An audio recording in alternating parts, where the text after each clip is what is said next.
The chill of a British autumn, 1943. German women captured far from the front expected a civilized internment, perhaps a country estate. Instead, they were met with barbed wire, canvas, and the stark, unyielding reality of British ingenuity. Their shock was palpable, their expectations shattered by the sight of makeshift cages, not for animals, but for them. This was Britain's answer to an unprecedented challenge, a testament to a nation's resolve to make do and mend, even with human intelligence. The biting wind whipped across the desolate airfield, carrying the scent of damp earth and distant coal smoke. For the newly arrived German women disembarking from a battered transport, the sight was bewildering. They had anticipated grand, if austere, facilities. Instead, before them stood rows of canvas tents, hastily erected within barbed wire enclosures, guarded by women in sensible uniforms. Cages, one whispered, her voice laced with disbelief. This was not the chivalrous enemy they had been taught to expect, but a pragmatic, unyielding Britain ready to improvise. It was late October 1943, a particularly dreary Tuesday, when the first significant contingent of German female prisoners of war arrived at RAF Bovingdon, Hertfordshire. The air, thick with the metallic tang of aviation fuel and the ever-present dampness of the British climate, hummed with the distant drone of returning bombers. The war, now in its fourth year, had transformed the tranquil English countryside into a vast, interconnected military complex. Bovingdon, typically a bomber station, had been hastily designated a primary reception and initial processing center for a new, unexpected category of combatant: women. The infrastructure, designed for airmen and ground crew, was ill-suited for the unique requirements of female detainees, let alone those who might hold vital intelligence.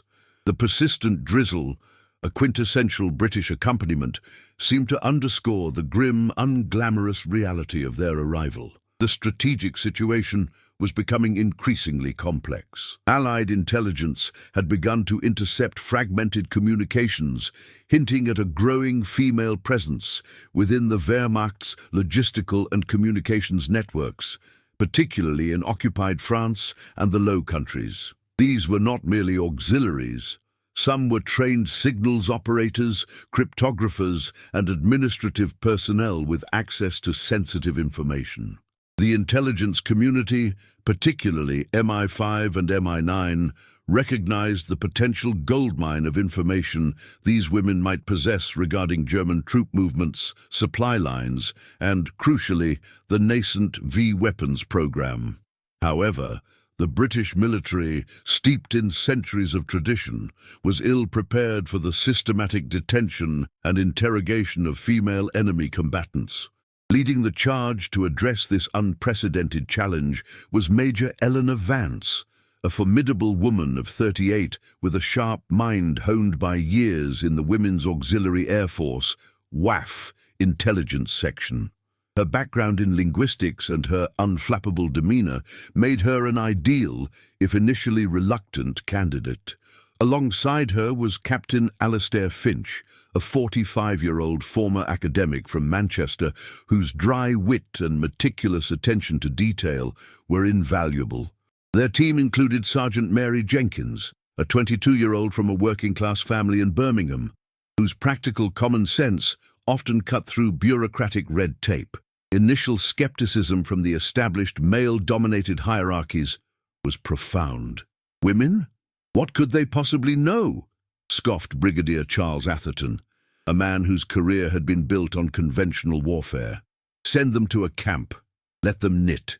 This dismissive attitude permeated the upper echelons, hindering resource allocation and strategic planning. However, a devastating event soon shattered this complacency.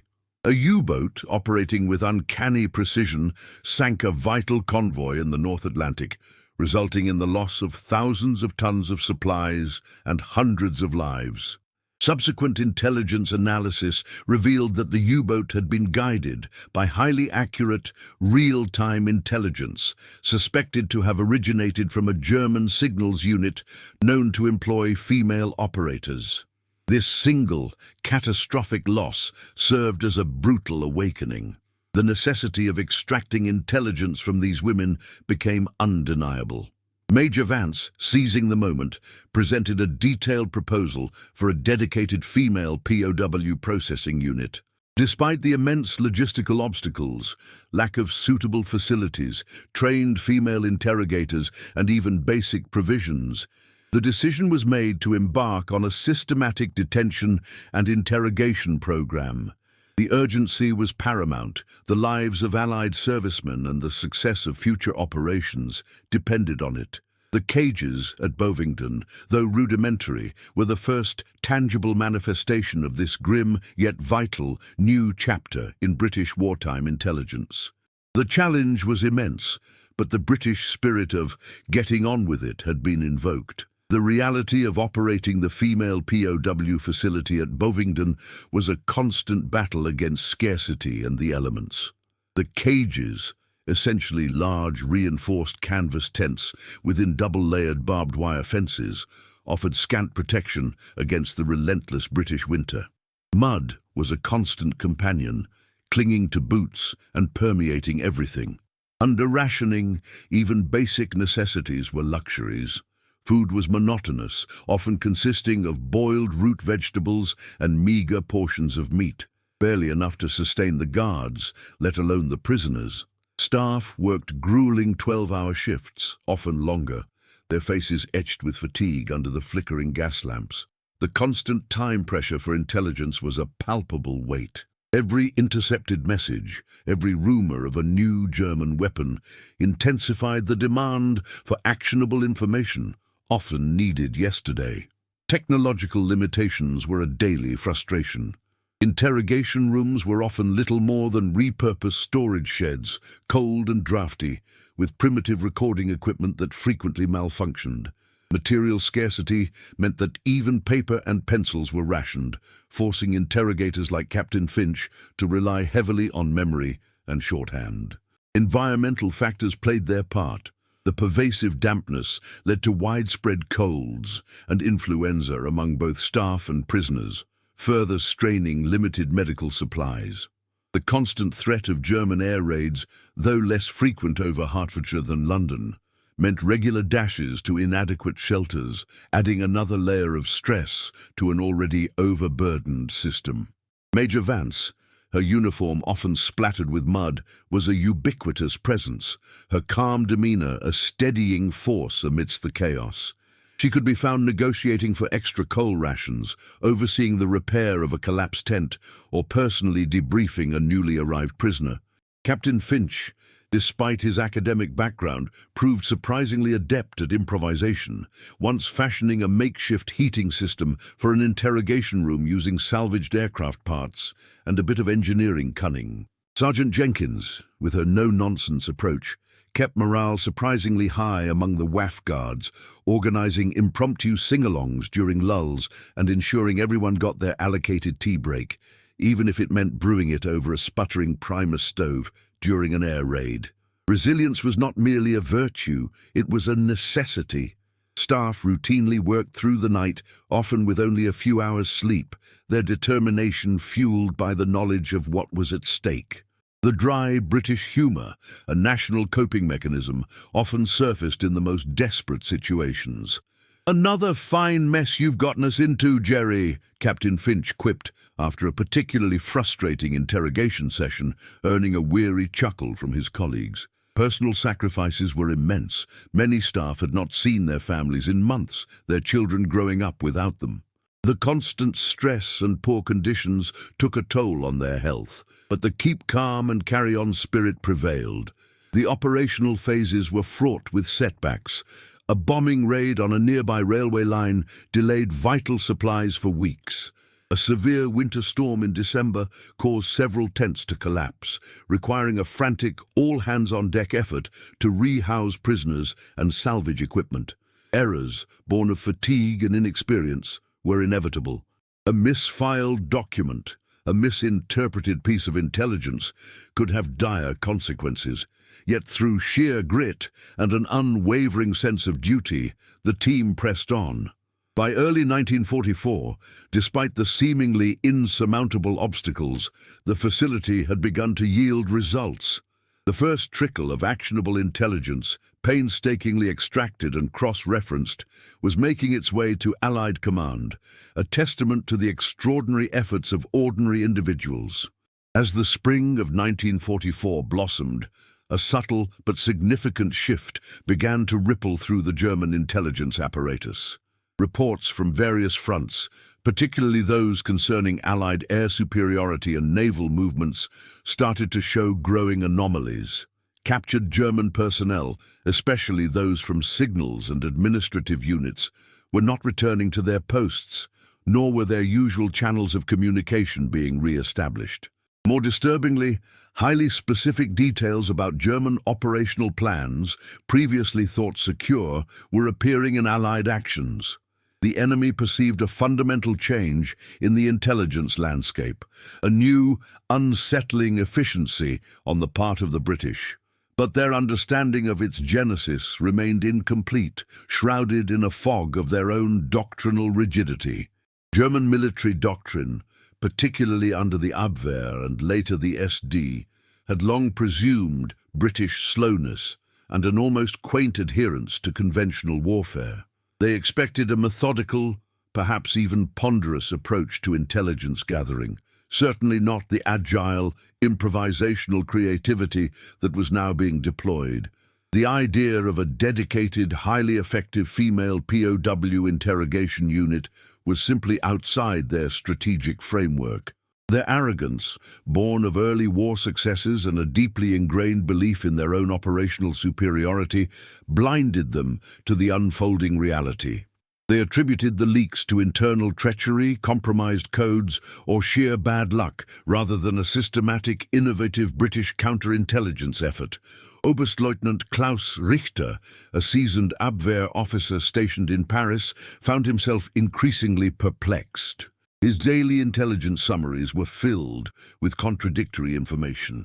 How could the British know about the supply depot at Amiens before our own quartermasters had confirmed its readiness?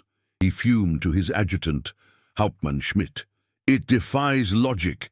They are not known for such nimbleness. Richter, a man who prided himself on his analytical prowess, struggled to reconcile the British's perceived bureaucratic inefficiency with their sudden, uncanny prescience. He suspected a new, highly effective spy network, perhaps even a double agent within their own ranks, but the notion of female POWs being the source was dismissed as preposterous. Women are for morale, for administration, not for holding strategic secrets, he had declared just months prior, a sentiment widely shared. The first direct engagement where the operation's effectiveness became undeniably clear involved the precise targeting of a V-1 flying bomb launch site in the Pas-de-Calais. Intelligence gleaned from a captured German WAF signals operator, meticulously extracted by Captain Finch and cross-referenced by Major Vance's team, provided the exact coordinates and operational timings. The subsequent RAF strike was devastatingly effective, destroying the site before it could become fully operational. German high command was apoplectic. Their initial investigation pointed to a catastrophic intelligence failure on their part, but the true source remained a mystery to them. This incident, and several others like it, demonstrated the profound impact of the Bovingdon operation. The enemy, while acknowledging a new and unprecedented challenge, could not comprehend its nature. Their system, built on rigid hierarchies and a dismissive view of female combatants, simply lacked the conceptual framework to counter such an agile, unconventional threat. The British, by embracing innovation born of desperation, had created a potent secret weapon that exploited the very blind spots of their adversary. The chapter ended with Richter, staring at a map of the destroyed V-1 site, a cold dread creeping into his heart. He knew something fundamental had changed, something his doctrine could not explain, and his system, for all its might, was utterly unprepared to counter. When the guns finally fell silent in May 1945, the true impact of the Bovingdon operation began to be understood, albeit quietly and within classified circles. The immediate victory climate was one of profound, if restrained, celebration across Britain. For Major Vance and her team, the end of the conflict brought a quiet sense of accomplishment.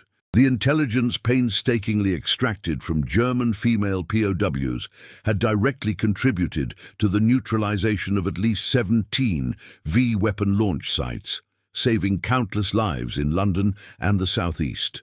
Furthermore, critical information regarding German troop dispositions and supply vulnerabilities had significantly aided the success of Operation Overlord, reducing Allied casualties by an estimated 15 to 20% in the initial phases.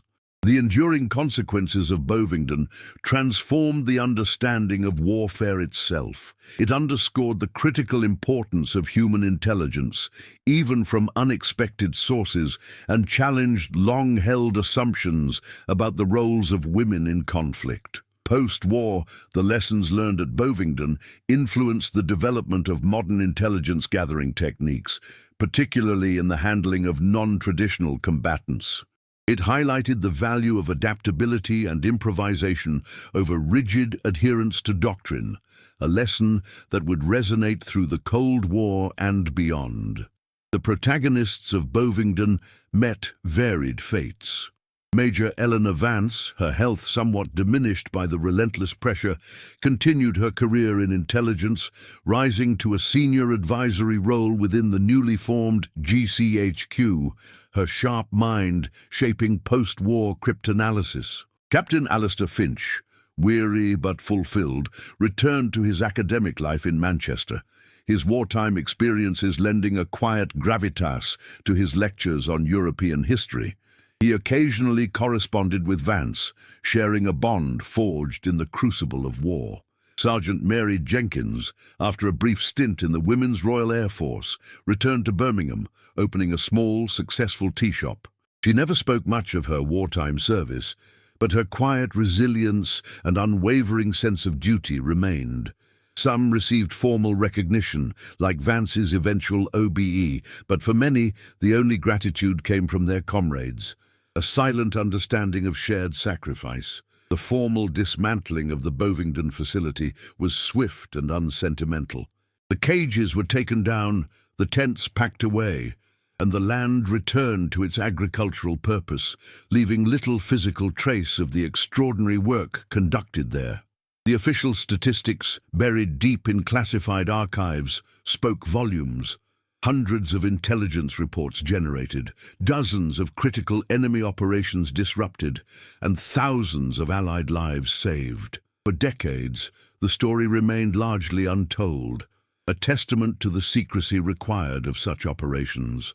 It was only in the late 1970s, with the declassification of certain wartime documents, that historians began to piece together the full narrative, rediscovering the forgotten heroes of Bovingdon. The operation was eventually reintegrated into the national historical narrative, not as a grand, heroic battle, but as a quiet triumph of ingenuity and perseverance.